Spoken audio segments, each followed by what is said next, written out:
السلام عليكم ورحمة الله وبركاته. بسم الله الرحمن الرحيم.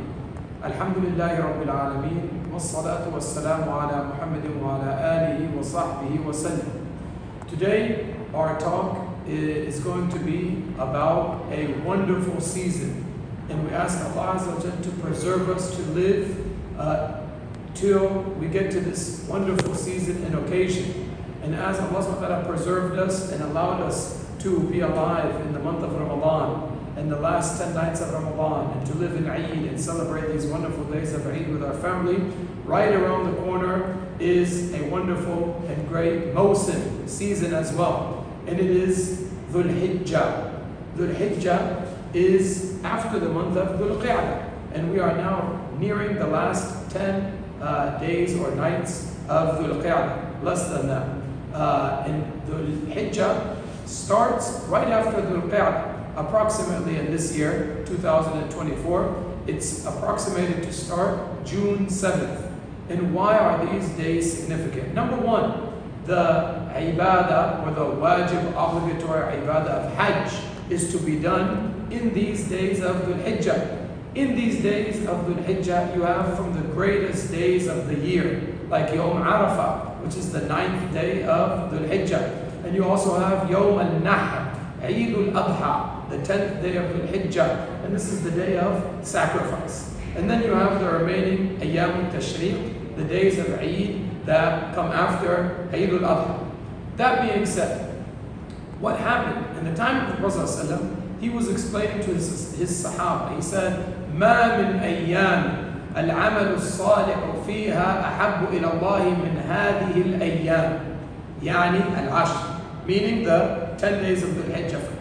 فقال, the Sahaba said, يا رسول الله ولا الجهاد في سبيل الله, and he said, قال ولا الجهاد في سبيل الله إلا رجل خرج بنفسه وماله فلم يرجع من ذلك بشيء. So he said, the Prophet ﷺ, no days are better than these 10 days of Dhul Hijjah. And the Sahaba said, not even jihad in the sake of Allah subhanahu wa ta'ala. And he said, not even jihad in the sake of Allah subhanahu wa ta'ala, except for a man who leaves to go fight in jihad with all of his wealth and his whole body and his strength, and he does not return with anything. It means he sacrificed basically his whole life and his whole dunya and everything he owns for the sake of Allah. That's the only amal that would be better than any just regular amal that is done in the 10 days of Dhul Hijjah.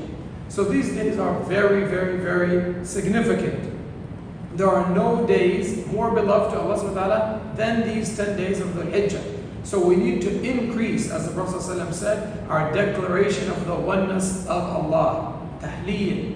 And we need to exalt Him, takbir, and we need to praise Him, tahmeed. So from the start of these 10 days, we should increase in our saying, Allahu Akbar, Allahu Akbar, Allahu Akbar, La ilaha illallah, Allahu Akbar, Allahu Akbar, walillahi alhamd. And it is a misconception. Some people think that these are the takbirat only on the day of Eid, but that is incorrect. The Sahaba, like Abdullah bin Umar, like Abu Huraira, radiallahu anhum jami'an, they used to go to the marketplace and they would increase in their saying of these takbirat, so much so that the rest of the people in the marketplace would start to repeat as well. And the marketplace would be vibrant and shaking due to their strong remembrance of Allah Azza wa Jalla. So this is our first reminder, is that we need to really prepare ourselves for this great season and for this great occasion. And we ask Allah Azza wa Jalla to preserve us until the start of Dhul Hijjah. And in these days of Dhul Hijjah, we ask Allah Azza wa Jalla to accept our good deeds, and we need to focus from now on how we're going to make the best of these days. Jazakumullahu khairan.